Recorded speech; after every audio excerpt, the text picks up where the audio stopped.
Bienvenue à l'émission Cheercast. Je m'appelle Awa et cette semaine, vous allez découvrir le championnat du monde de cheerleading en Floride avec moi.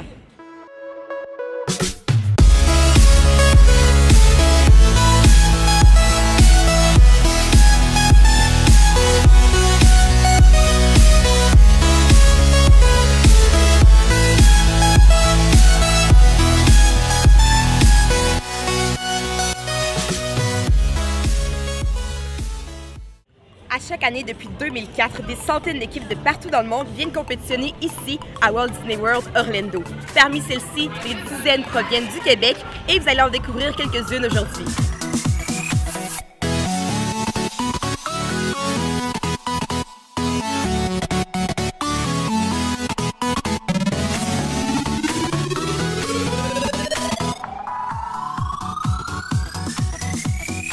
Je me trouve actuellement au Disney All-Star Sports Resort, l'un des nombreux hôtels du site. Plusieurs équipes du Québec ont la chance de séjourner ici, on va donc en croiser quelques-unes. Vous reconnaissez sans doute le terrain de football sur lequel je me trouve actuellement. C'est le fameux football field du All-Star Sports. C'est très populaire et très fréquenté par toutes les équipes du monde entier, autant les petites que les grosses. Vous l'avez probablement vu passer sur les réseaux sociaux dans de nombreuses vidéos de cheerleading.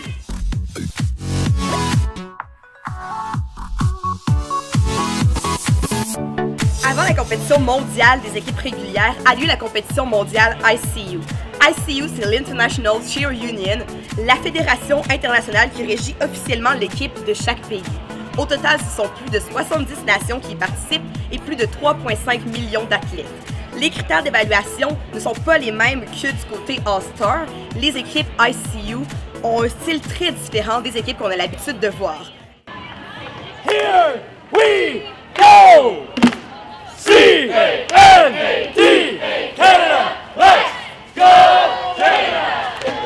C-A-N-A-D, Canada, let's go Canada! C-A-N-A-D, Canada, let's go Canada! C-A-N-A-D, Canada, let's go Canada! C-A-N-A-D, Canada, let's go Canada! C-A-N-A-D, Canada, let's go Canada! Before being a coach, you were also a cheerleader, and you also played in a TV show, an American TV cheer show. What did you learn of your athlete experience? My athlete experience was, it was always one of the greatest experiences. You get surrounded by some of the best athletes in the world. Your first time, working with different people from different programs. So, the social aspect's awesome. The training aspect is the hardest you'll ever go through. We're doing weeks and weeks of 12, 13-hour practices, but some of the best memories of my life. So I would never trade it for anything.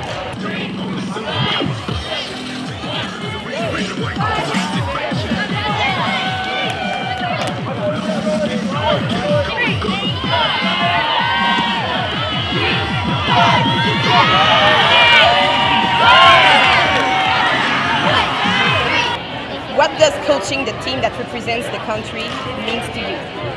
It's part of giving back to the sport for me. I went through the system. It was a great experience for me.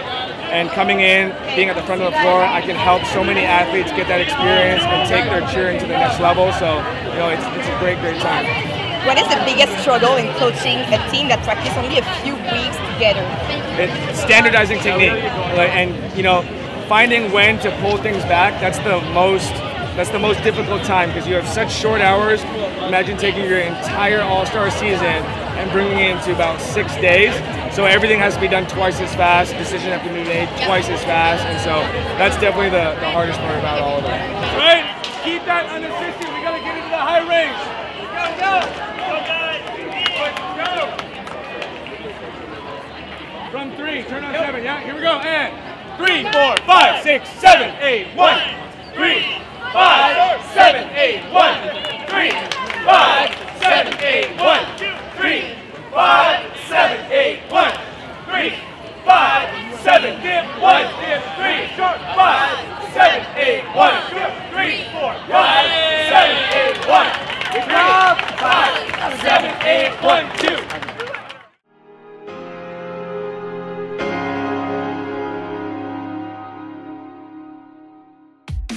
L'ambiance lors de la compétition ICU est très intense. On y sent un fort sentiment patriotique. Cet après-midi d'ailleurs, nous serons plusieurs équipes du Québec et du Canada à aller encourager notre équipe, Team Canada, lors des finales.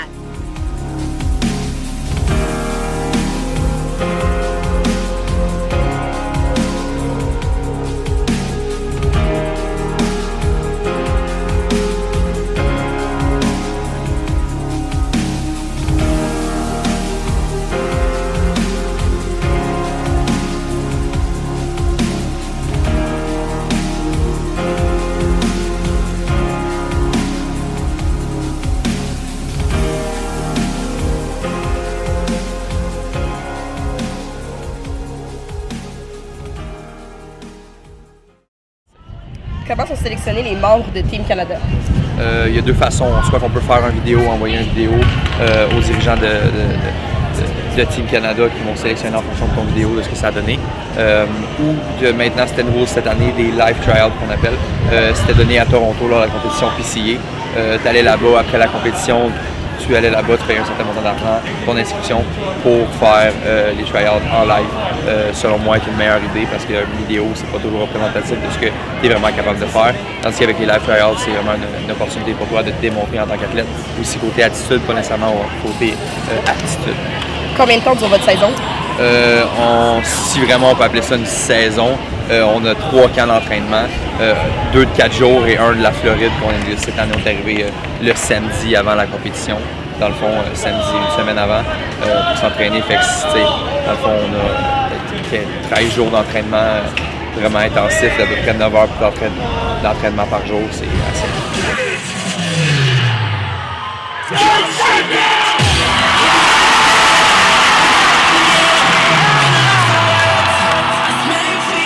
Tu fais partie d'une équipe civile aussi. C'est quoi qui a été le plus grand défi à mélanger les deux ensemble?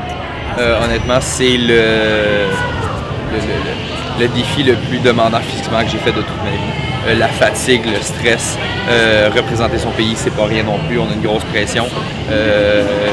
Je suis extrêmement fatigué et je dois passer par-dessus pour aller avec mon équipe civile et pas les laisser tomber. C'est important de pouvoir continuer à pousser avec son équipe civile, même si on représente notre pays. C'est comme ça que les programmes civils vont faire en sorte qu'ils vont laisser continuer et encourager les autres athlètes à aller vers Team Canada.